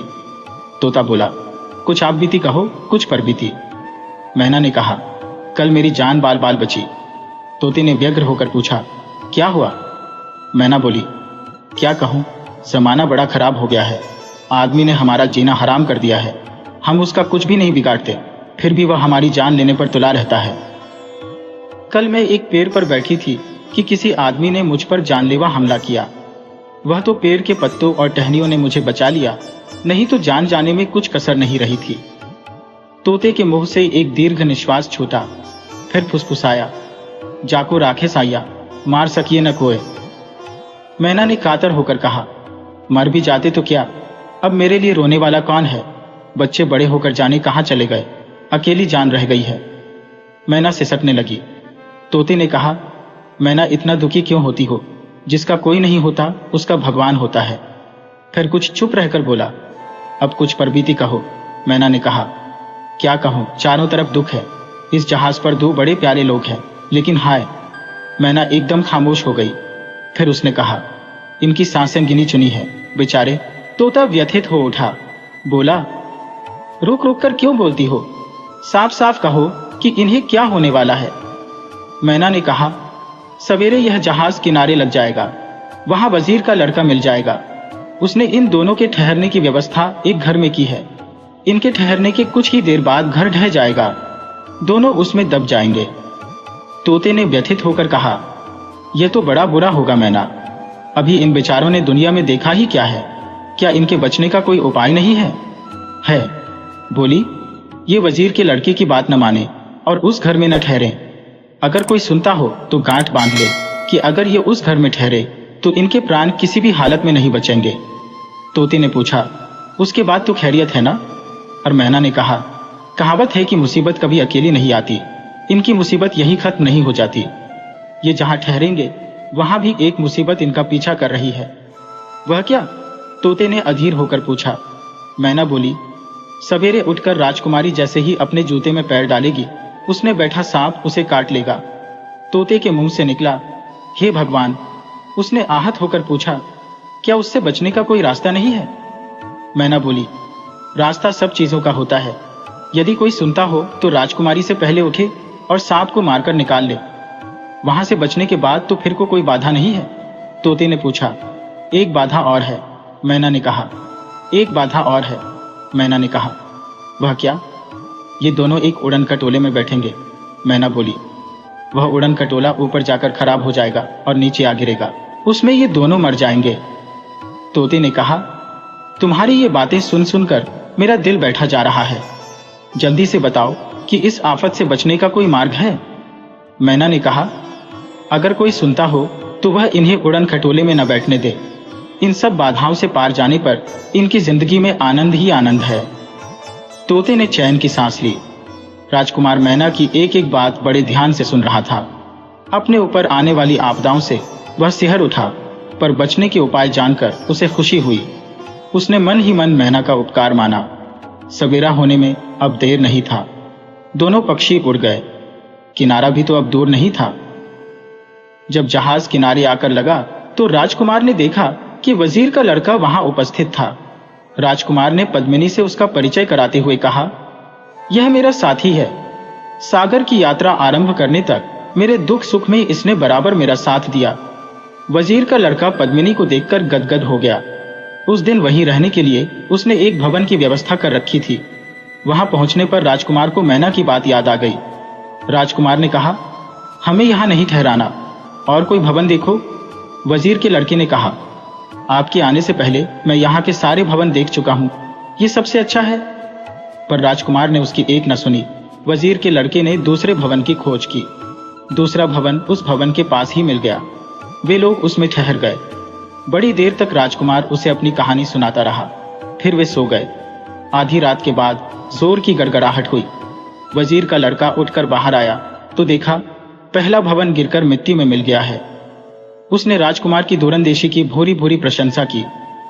पद्मिनी तो सो गई, लेकिन राजकुमार रात भर तारे गिनता रहा। भोर होने से पहले देखता क्या है कि एक काला विषैला सांप आया और कुंडली मारकर पद्मिनी के जूते में बैठ गया। राजकुमार तो चिंतित होकर उस घड़ी की प्रतीक्षा कर जूते में बैठे सांप को मारा ही रहा था। उसने तलवार निकालकर सांप के 2 टुकड़े कर डाले और बाहर फेंककर पद्मिनी के उठने की राह देखने लगा। थोड़ी देर में पद्मिनी उठी। उसकी थकान दूर हो गई थी और उसके चेहरे की कांति लौट आई थी। उसने मुस्कुराकर राजकुमार की ओर देखा। राजकुमार भी मुस्कुराकर उसे पास किया और कुछ देर तक उसके मुलायम बालों को सहलाता रहा। पद्मिनी मन ही मन विभोर हो रही थी कि उसे अपने जीवन साथी के रूप में एक ऐसा सुंदर और पराक्रमी व्यक्ति मिल गया।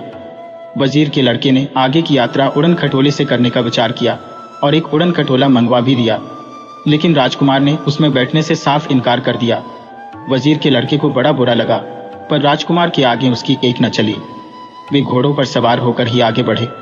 उड़न खटोले में कुछ और लोग बैठ गए, लेकिन थोड़ी दूर जाकर उड़न खटोला धड़ाम से नीचे आ गिरा और उसमें बैठे सब लोगों की जानें चली गई। राजकुमार ने अनुभव किया कि मैना की भविष्यवाणी कितनी सच थी। मार्ग में मनमोहक दृश्यों को देखते हुए वे लोग आगे बढ़ते गए। अपने द्वीप से पद्मिनी कभी बाहर नहीं गई थी। अब लंबी चौड़ी दुनिया उसके सामने थी। तरह तरह के लोग थे, तरह तरह की उनकी पोशाकें थी, तरह तरह के उनके आचार विचार थे। राजकुमार ने कहा, पद्मिनी, अब हम एक ऐसे बाबा के आश्रम में चल रहे हैं जिनके हृदय में प्रेम का दरिया बहता है। जो भी उनके पास जाता है उसका मन जीत लेते हैं। जिन खड़ाऊ को पहनकर मैंने सागर पार किया था वे उन्होंने ही दिए थे। पद्मिनी आश्चर्य कर रही थी कि आखिर राजकुमार ने उस विशाल सागर को कैसे पार किया। अब उसका भेद खुल गया।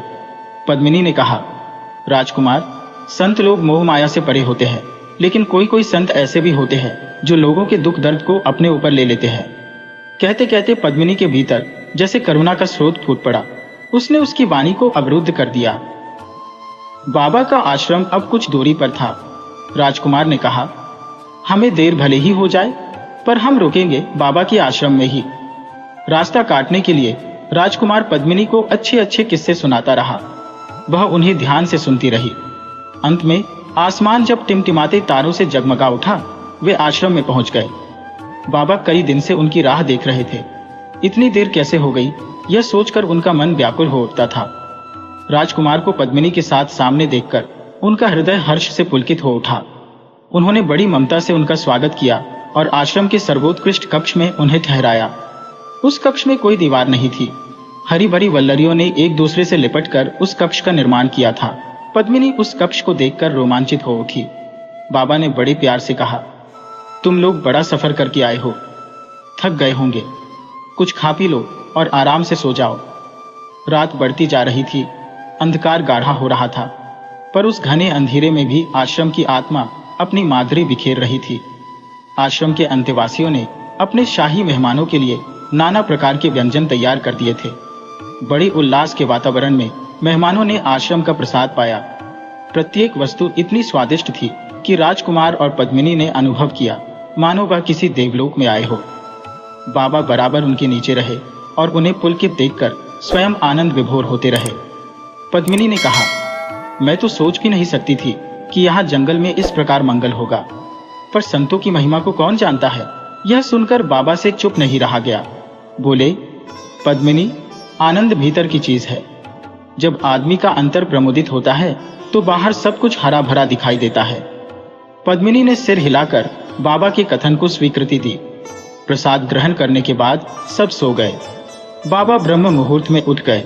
उन्होंने आश्रम का एक चक्कर लगाया, गौशाला में जाकर गायों को प्यार किया। तब तक राजकुमार और पद्मिनी उठकर वहां आ गए।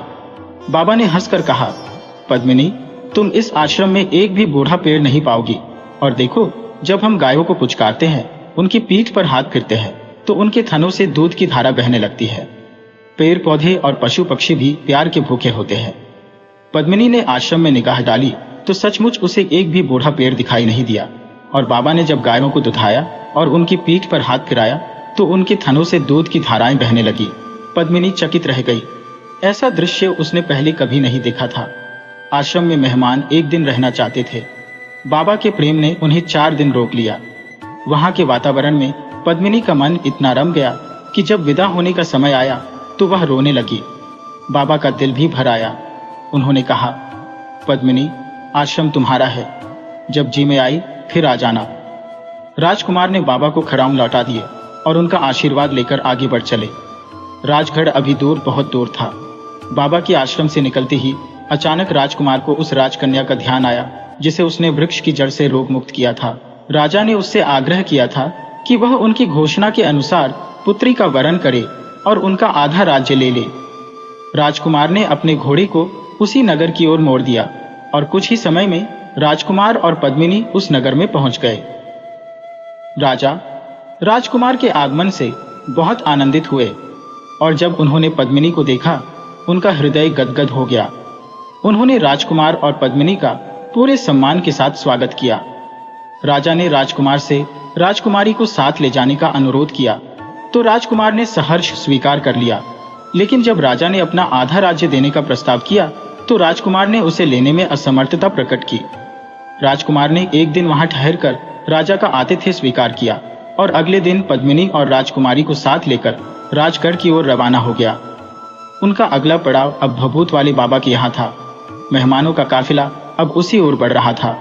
सूर्य की बाल किरणें सारे वातावरण को बड़ी स्निग्धता प्रदान कर रही थी। आकाश निर्मल था, पक्षी कलरव कर रहे थे, सबके मन उमंग से भरे थे। उन्हें राजगढ़ पहुंचने की जल्दी थी, पर मार्ग के अनुपम दृश्य उनके पैरों में जंजीर डाल रहे थे। पर्वत श्रृंखला पार करते हुए तो वे इतने अभिभूत हुए कि घोड़ों पर से उतर पड़े और उपत्यकाओं की हरियाली तथा पर्वत शिखरों पर सुहावनी धूप की सुनहरी चादर देखकर सबके मन आनंद से उछलने लगे। पद्मिनी ने प्रकृति की उस छटा का जी भर कर पान करते हुए राजकुमार का हाथ पकड़ लिया। बोली, राजकुमार, आदमी अगर इतना ऊंचा उठ जाए, इतना निर्मल हो जाए तो धरती पर स्वर्ग उतर आए। एक अलौकिक आभा से पद्मिनी का मुखमंडल दीप्त हो रहा था। उसे देखकर ऐसा लगता था जैसे इंद्रलोक की कोई देवांगना इस धरती पर आ गई हो। वह मुस्कुराती थी तो प्यार के धवल निर्जर बहने लगते थे। वह हंसती थी तो सारी वादी महकते पुष्पों से आच्छादित हो उठती थी। बड़े स्नेह से भीगकर राजकुमार बार बार उस कोमलांगी की ओर देखता था। उस अनमोल संपदा को पाकर वह बार बार अपने भाग्य को सराहता था। उसे लगा पर्वतों के उतार चढ़ाव से पद्मिनी थक जाएगी, किंतु पद्मिनी तो रुकने का नाम ही नहीं ले रही थी। उसने भावुक होकर कहा, पद्मिनी, तुम अब घोड़ी पर बैठ जाओ, तुम्हारे पैर दर्द करने लगेंगे। पद्मिनी ने बड़े उल्लास से कहा, क्यों, तुम मुझे इस आनंद से वंचित करना चाहते हो? उसके इस उद्गार से ऊंचे ऊंचे पर्वत शिखर निहाल हो गए। उपत्यकाएं मुस्कुरा उठी और घने गगनचुंबी वृक्षों की हरितिमा और गहरी हो गई।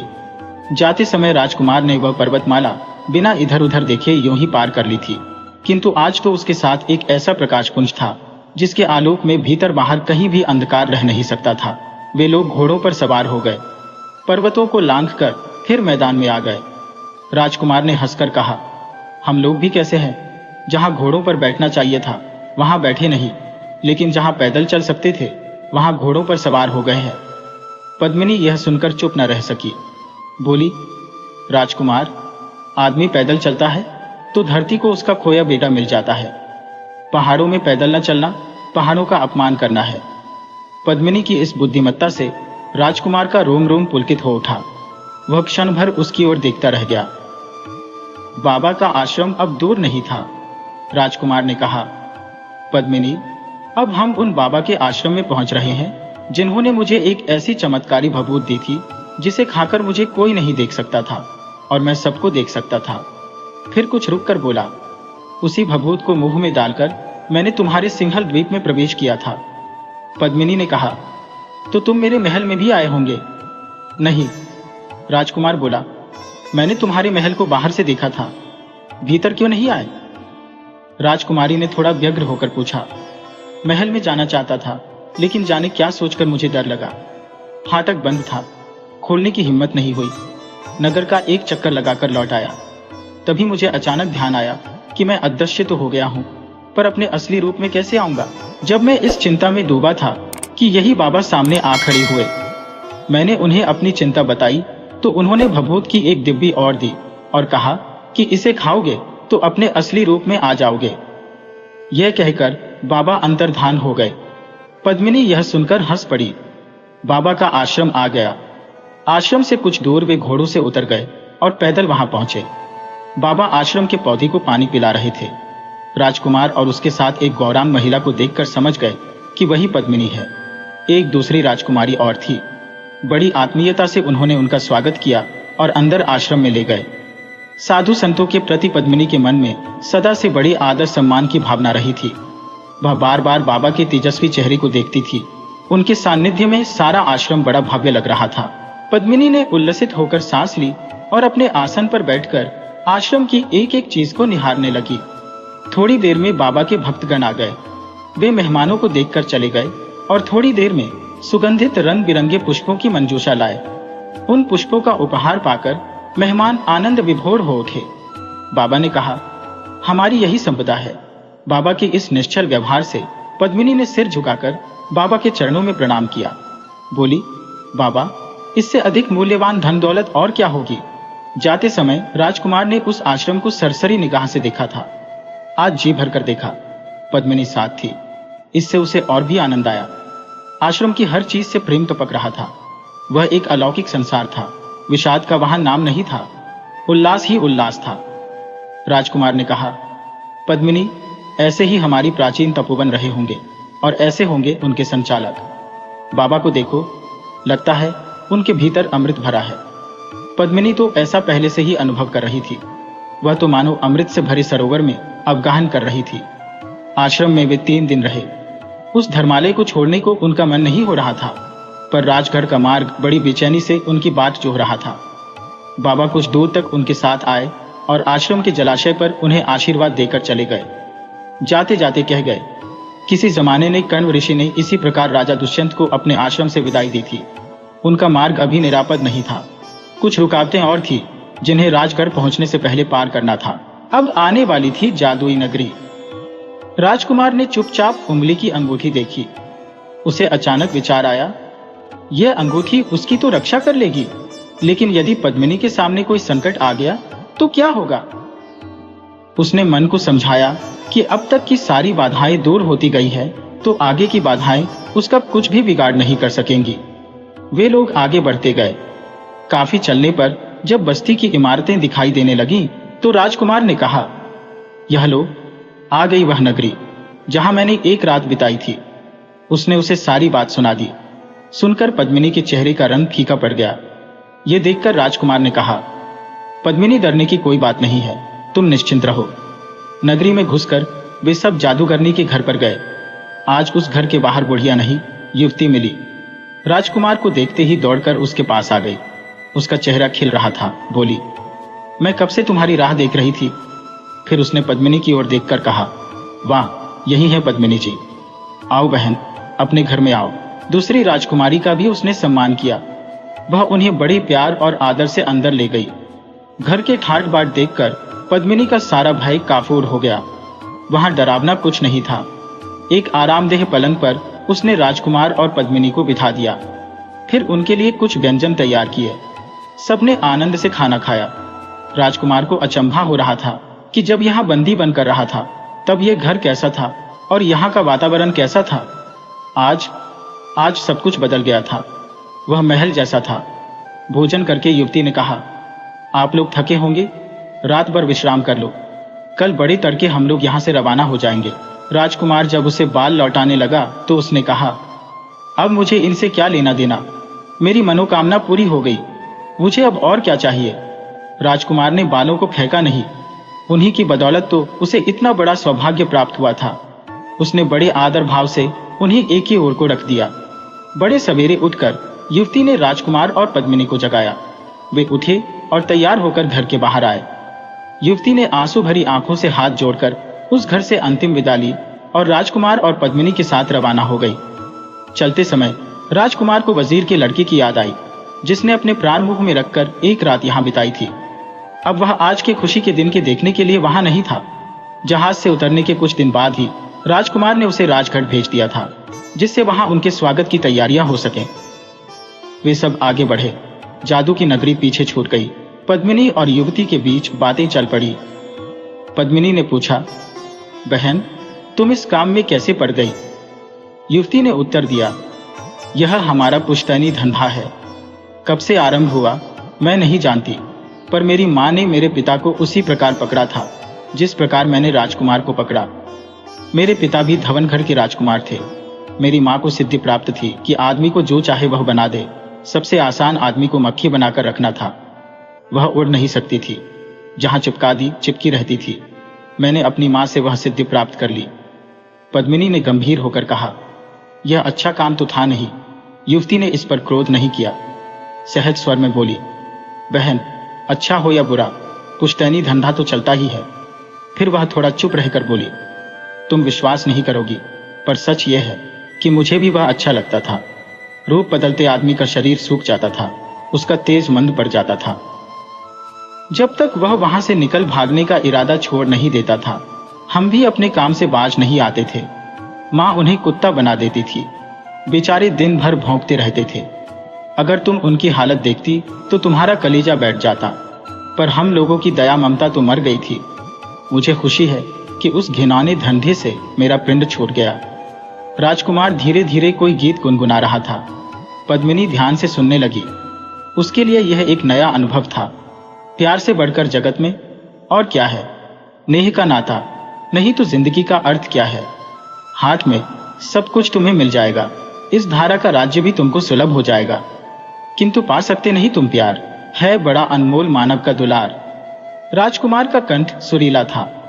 जब गीत समाप्त हुआ तो उसने देखा कि पद्मिनी मुग्ध भाव से उसे ताक रही है। वह हंसने लगा, पर पद्मिनी तो जाने किस लोक में विचरण कर रही थी। बड़े आनंद से यात्रा आगे बढ़ती रही। सूर्य के पैर भी उनके साथ चलते रहे। रास्ते में उन्हें जलाशय मिला, जिसके निर्मल जल में पक्षी किलोल कर रहे थे। दोपहर हो चुकी थी। राजकुमार ने घोड़े को रोक दिया। बोला, आगे तो घना जंगल आएगा, हम लोग यहीं पर भोजन कर लें और थोड़ा विश्राम भी। एक छायाकार वृक्ष के नीचे उन्होंने डेरा डाला, भोजन किया, पर पक्षियों के प्रमोद ने उन्हें आराम नहीं करने दिया। वे आगे बढ़ चले। राजकुमार का अनुमान था कि वे दिन ढलने तक जंगल को पार कर लेंगे। कुछ ही कदम चलने पर जंगल शुरू हो गया। जाते समय वहां के घोर अंधियारे में हाथ को हाथ नहीं सूझता था, दम घुटता था। पर इस समय तो उनके पास प्रकाश की अद्भुत किरण थी। पद्मिनी ने ऐसा दृश्य पहले कभी नहीं देखा था, पर वह उससे भयभीत नहीं हुई। राजकुमार जिस गीत को गा रहा था, उसकी पहली दो कड़ियों को अपने कोमल स्वर से दोहराती रही। प्यार से बढ़कर जगत में और क्या है? नेह का नाता न हो तो जिंदगी का अर्थ क्या है? अब उसे सुनने की बारी राजकुमार की थी। उसका रोम रोम पुलकित होता रहा। व्यक्ति का सबसे बड़ा बल आत्मबल होता है। वह उसमें भरपूर था। राजकुमार को याद आया कि जाते समय उन्हें इस जंगल में एक बाघ मिला था, जिसका उसके साथी ने बिजली की गति से घोड़े से कूदकर काम तमाम कर दिया था। पर उसने वह घटना जानबूझकर पद्मिनी को सुनाई नहीं। सूखे धरती पर पड़े पत्तों से जब घोड़ों की टापें टकराती थी, तब ऐसा लगता था कि कोई खूंखार जानवर आया। पर उस दिन एक छोटा जानवर भी उन्हें नहीं मिला। पद्मिनी को पता था कि शेर, चीते, भेड़िए, जंगली सुअर घने वनों में बड़े आनंद से रहते हैं। उसकी इच्छा ऐसे जानवरों को देखने की थी, पर एक भी जानवर नहीं आया। पद्मिनी को बड़ी निराशा हुई। जंगल पार हुआ, दिन ढलने को था। राजकुमार को अभी अपना एक और वचन पूरा करना था। वह बाघ अधिक दूर नहीं था। वे लोग तेजी से आगे बढ़ते रहे। पद्मिनी को राजकुमार ने उस रात की दास्तान बड़े रसपूर्वक सुना दी थी। पद्मिनी का मन वहां पहुंचने को बड़ा आतुर हो रहा था। थोड़ा आगे बढ़ने पर उन्हें बाघ का विशाल फाटक दिखाई देने लगा। राजकुमार ने संकेत से पद्मिनी को बता दिया कि यही वह बाघ है। फाटक पहले की तरह खुला था, उनके अंदर घुसते ही बंद हो गया। पर आज राजकुमार को पिछली बार की तरह पेड़ पर छिपकर नहीं बैठना पड़ा। वे सब मजे में खड़े खड़े परियों के नजारे देखते रहे। राजकुमारी जब सिंहासन पर आसीन हुई तो राजकुमार अपने आप पद्मिनी और दोनों अन्य सुंदरियों को लेकर उसके सामने जा खड़ा हुआ। उन्हें देखकर राजकुमारी का रोम रोम हर्षित हो उठा। अब वह उसके लिए कोई अजनबी राजकुमार नहीं था, उसके जीवन का एक अंग था। राजकुमारी ने पद्मिनी को तत्काल पहचान लिया। बोली, पद्मिनी बहन, तुम मेरे पास आ जाओ। इतना कहकर वह सिंहासन से उठी और बड़े प्यार से हाथ पकड़कर उसने उसे अपने पास बिठा लिया।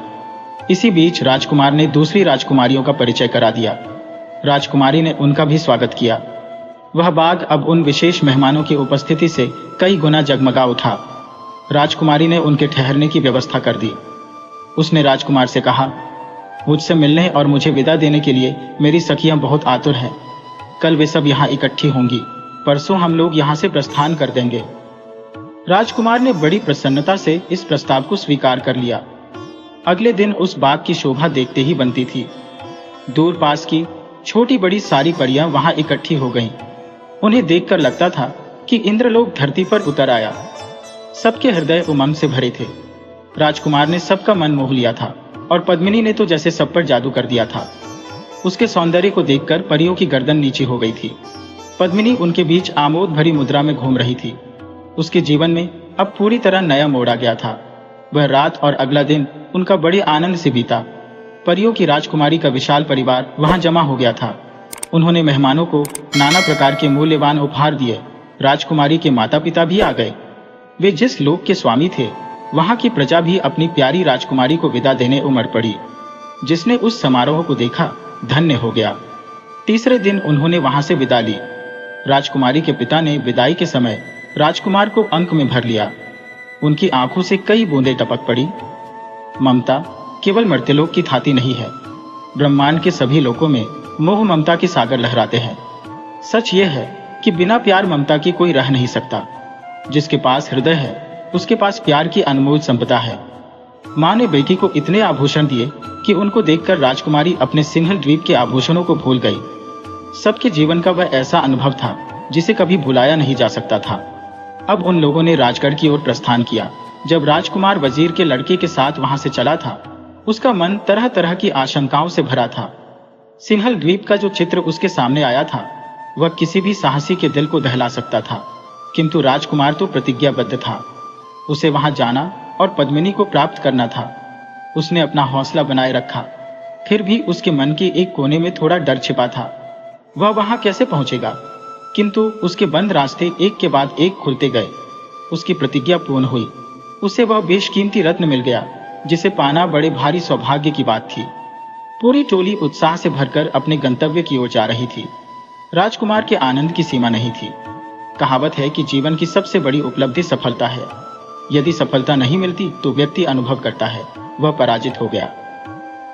राजकुमार ने पद्मिनी को लाने की प्रतिज्ञा की थी। उसका सिंहल द्वीप पहुंच जाना और एक अभेद्य दुर्ग को भेद कर पद्मिनी को ले आना आश्चर्यजनक उपलब्धि थी, जिस पर सहज ही गर्व किया जा सकता था। राजकुमार को गर्व तो नहीं था, पर उसे संतोष अवश्य था। राजगढ़ अब भी काफी दूर था। राजकुमार बहुत दिनों के बाद लौट रहा था। तरह तरह के विचार उसके मन में उठ रहे थे। सबसे छोटा होने के कारण वह राजा का सबसे लाडला बेटा था। उसके चले जाने और इतने दिन कोई खोज खबर न मिलने पर उनकी क्या हालत हुई होगी। कहीं कुछ अनहोनी न हो गई हो। राजगढ़ अभी दूर है। इस विचार के आते ही राजकुमार का सिर चकराने लगा। ऐसी स्थिति होती है तो प्रियजन के अनिष्ट की कल्पना सहज ही मन में उठाती है। राजकुमार ने बार बार सिर झटका। मन ही मन बुदबुदाया, नहीं नहीं, ऐसा नहीं हो सकता। उसके पिता सकुशल है। जिस भाभी के कारण उसे इतने दिन का देश निकाला मिला था, वह भी सानंद होंगी। उसके मन में उनके प्रति आक्रोश शांत हो गया था। कृतज्ञता का भाव उमड़ आया था। आखिर उन्हीं के उपालंब से उसे पद्मिनी जैसी गुणवती और रूपमती नारी रत्न का उपहार मिला। राजकुमार को विचारमग्न देखकर पद्मिनी ने मुस्कुरा कर पूछा, क्यों, क्या सोच रहे हैं? अब तो तुम्हारा मनचाहा हो गया, सपना साकार हो गया। कोई हैरानी है क्या? राजकुमार अपने में लौट आया। बोला, अब मुझे कोई हैरानी नहीं है। पद्मिनी, आदमी के सामने विषाद हो या हर्ष, वह विचारों में डूब जाता है। मेरा मन भी पिता के लंबे बिछोह की कल्पना से कुछ दुखी हो उठा था, पर अब तो मेरे अंदर आनंद का सागर लहरा रहा है। तुम मिल गई, मैं धन्य हो गया। पद्मिनी राजकुमार के अंदर से निकले उद्गारों को सुनकर विभोर हो उठी। बोली, माता पिता की याद तो मुझे भी सता रही है, किंतु जो सौभाग्य मुझे मिला है उसे न सारा हो तो मुझसे बढ़कर कृतज्ञ कौन होगा। कहते कहते पद्मिनी की आंखें चमक उठी, चेहरा आभा मंडित हो गया। उसके भावों तो ताड़कर राजकुमार अभिभूत हो गया। बोला, पद्मिनी, तुमसे कहीं अधिक भाग्य की सराहना मुझे करनी चाहिए। तुम्हें कोई भी राजकुमार मिल सकता था, पर पद्मिनी तो हर किसी के भाग्य में नहीं बधी थी। राजकुमार और पद्मिनी दोनों ही अब सब प्रकार के भार से मुक्त हो गए थे। उनके सामने अब भावी जीवन के मधुर सपने थे। चलते चलते उन्हें एक विशाल सरोवर मिला। जाते समय राजकुमार इतना चिंतित था कि उसका ध्यान उस ओर नहीं था, पर अब उसके मन की दशा भिन्न थी। सरोवर में पक्षी क्रीड़ा कर रहे थे और नाना वर्ण के कमल खिले थे। पास ही एक सुंदर बाग था। राजकुमार ने कहा, हम लोग थोड़ी देर यहाँ ठहर जाएं, सरोवर में स्नान कर लें और थोड़ा खा पी लें। तरोताजा होकर राजगढ़ पहुंचेंगे तो हमारा आनंद और बढ़ जाएगा। राजकुमार के इस प्रस्ताव को पद्मिनी ने ही नहीं, सबने स्वीकार किया और वे वहां रुक गए। सरोवर में जब उन्होंने स्नान किया तो पक्षी भी उनके भाग्य पर ईर्ष्या कर उठे। कमल के फूलों की चमक बढ़ गई और सरोवर तो जैसे धन्य हो गया। ऐसा सौभाग्य तो उसे पहले कभी नहीं मिला था। स्नान करके उन सब ने मिलकर खाना खाया। उनके आमोद प्रमोद में वहां के पशु पक्षी भी शामिल हो गए। पद्मिनी ने अपने हाथ से उन्हें खिलाया। सूर्य सिर पर आ गया था। थोड़ी देर आराम करके वे आगे बढ़ चले। राजकुमार ने कहा, दिन छिपने से पहले हमें राजगढ़ पहुंच जाना चाहिए। रास्ते के खेत खलिहान कभी कभी उनका ध्यान खींच लेते थे, कभी कभी उड़ते हुए उनके पास से गुजर जाते थे। एक जगह झाड़ियों से घिरे मैदान में हिरण और उनके शावक उछल कूद करते दिखे। पद्मिनी को वे बड़े अच्छे लगे। उसने राजकुमार से कहा, एक हिरण को हम साथ क्यों न ले चले, देखो कितने आकर्षक है। राजकुमार ने हंसकर कहा, नहीं, मैं ऐसा नहीं करूंगा, मुझे अपनी सीता खोनी नहीं है। पद्मिनी हंस पड़ी। वह सीता हरण की कहानी कभी पहले सुन चुकी थी। बोली, नहीं, वह तो मैं नहीं चाहूंगी। कितनी साधना के बाद तो हम लोग मिल पाए हैं। थोड़ी देर में राजघर की सीमा आ गई। सब रोमांचित हो उठे। वहां पर स्वयं राजा उपस्थित थे, सारी प्रजा उपस्थित थी। उन्होंने सारी टोली का स्वागत किया। पिता पुत्र का जब मिलन हुआ तो मारे खुशी के उनकी आंखों से आंखों निकल पड़े। राजा को अपना खोया बेटा मिल गया था और बेटे को उस पर प्यार बरसाते पिता गाजे बाजे के साथ सबने नगर प्रवेश किया। सजी धजी नगरी बाहें फैलाकर उनका अभिनंदन कर रही थी। मकानों की छतों और छज्जों पर खड़ी स्त्रियां और बच्चे उन पर फूलों की वर्षा कर रहे थे। महल में रानियां उनकी आरती उतारने के लिए आतुर हो रही थी। बड़े उल्लास से राजकुमार ने अपनी वादनाओं के साथ महल में पैर रखा। आरती के मंद मंद प्रकाश और अगरू की महक से महल की शोभा में चार चांद लग गए। थोड़ी देर में राज दरबार खचाखच भर गया। प्रजा भी अपने राजसी मेहमानों का स्वागत करना चाहती थी। राजकुमार जब चारों राजकुमारियों के साथ वहां आया तो प्रजा ने अपने प्यार दुलार से उन्हें सराबोर कर दिया।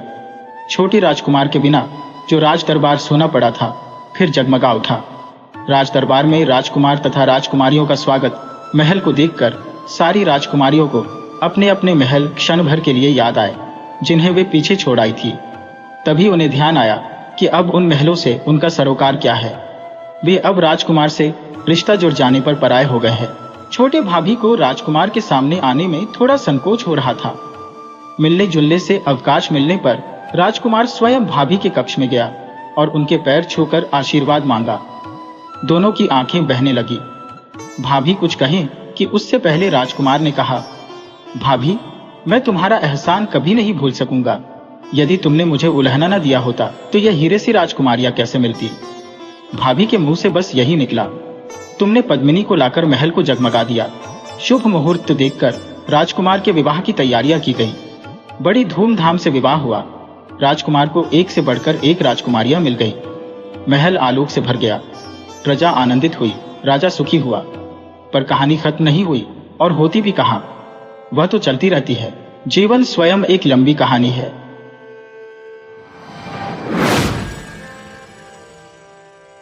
वीडियो अच्छी लगे हो तो इसे लाइक करें और ऐसी ही मजेदार कहानियों के लिए चैनल को सब्सक्राइब करें और बेल आइकन दबाएं। ज़्यादा से ज़्यादा अपने दोस्तों को शेयर करें। धन्यवाद।